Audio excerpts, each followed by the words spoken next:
అందుకనే మనకి రామచంద్రమూర్తికి ఆచారములన్నిటితో పాటు జరిగేటువంటి గొప్ప కళ్యాణం.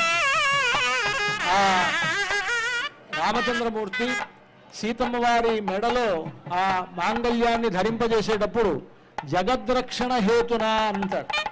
ఈ జగత్తును మొత్తాన్ని కాపాడడం కోసమని సీతమ్మ వారితో ఆయనకు కళ్యాణం జరుగుతున్నది కనుక మాంగళ్య తంతునానేన జగద్రక్షణ హేతున కంఠేర్పయామి శుభగే. ఇక్కడ మామూలుగా అందరూ కంఠే బధ్నామి అని అంటారు, కంఠే అర్పయామి అని అంటారు. ఆ విధంగా చెప్పాలి మంత్రం.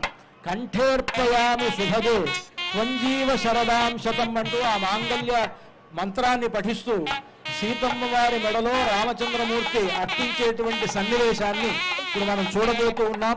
అర్చక స్వాములు ఆ కార్యక్రమాన్ని నిర్వహిస్తూ ఉన్నారు. సాక్షాత్తు రామచంద్రమూర్తి సీతమ్మ వారి మెడలో ఆ మాంగళ్యాన్ని ధరింపజేస్తూ ఉన్నారు. సుమంగళీరితి మంత్రేణ శ్రీ సీతా మహాలక్ష్మీదేవ్యాః కంఠే మంగళసూత్రం బధ్వా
మాంగళ్య ధారణ అయిన తర్వాత వారణమాయిరం అని కార్యక్రమం జరుగుతుంది.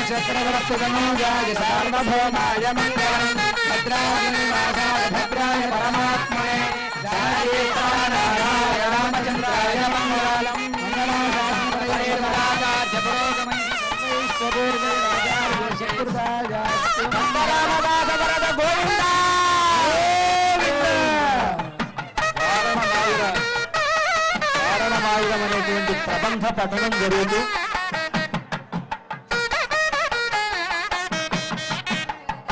అర్చక స్వాములు సీతారాముల ప్రతినిధులుగా ఉండి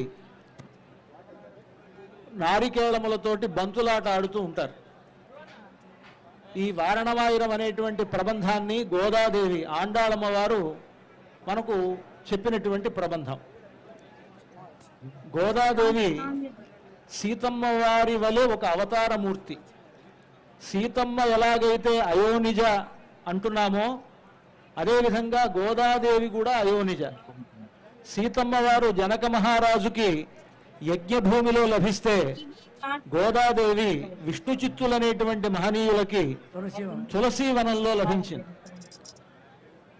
సీతాదేవి జగత్ప్రభు అయినటువంటి రామచంద్రమూర్తిని కళ్యాణం చేసుకుంటే గోదాదేవి జగన్నాథుడైనటువంటి రంగనాథుణ్ణి పరిణయమాడింది. ఆ గోదాదేవికి రామచంద్రుడికి ఏమిటి సంబంధం అనంటే రాముడు ఆరాధించినటువంటి రంగనాథుణ్ణే వివాహమాడినటువంటి గోదాదేవి కనుక ఆవిడ రాముని కులదైవం ఎవరు అనంటే రంగనాథుట్ట. అందుకనే పట్టాభిషేక సమయంలో సీతారాములిద్దరూ నారాయణ ముపాగమతు అని ఆ రంగనాథుడి సన్నిధిలోనే ఉపవాస దీక్ష వహించారు.